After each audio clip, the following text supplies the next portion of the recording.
you get your husband, your family members, your co-workers, your best buddy, whoever it is, how do you convince them if they are an unbeliever to come to Christ? How do you change them? And that's what we're going to talk about today on 2Q Life Lessons. Hi, this is LaWanda Shields in case you don't know where you are.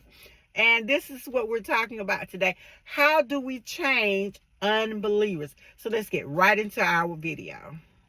First thing you need to do is stop trying to change them. Stop it. Stop trying to change people who are not believers in Christ.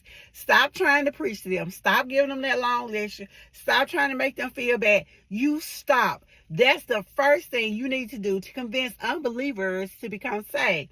If you cannot preach to them, if you should stop nagging them, how do you get them to transform?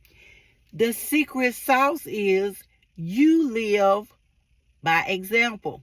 You show them what it means to be a Christian. You show them what it means to live a Christian life by the way you live. You are a living, walking, talking example of Christian living.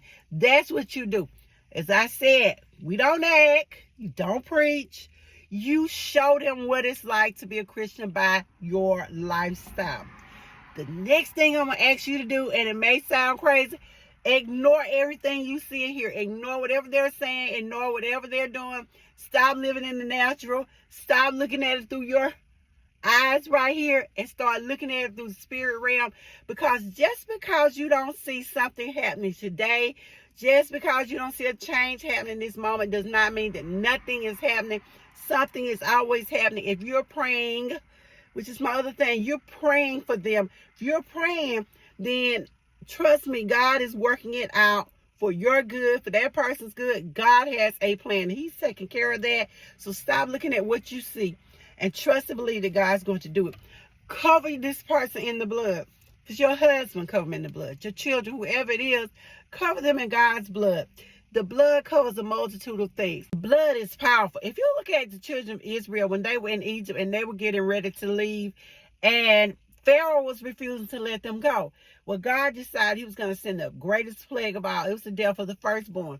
But he instructed the children of Israel to put the blood on their door, to put the blood across their doorpost. This was a sign that they were protected by God. And so with your unbelieving spouse, with your unbelieving family member, with your unbelieving co-worker, or whoever it is, cover them in the blood. The blood is going to take care of it for you. Cover them in the blood. I know you're going to absolutely love this one.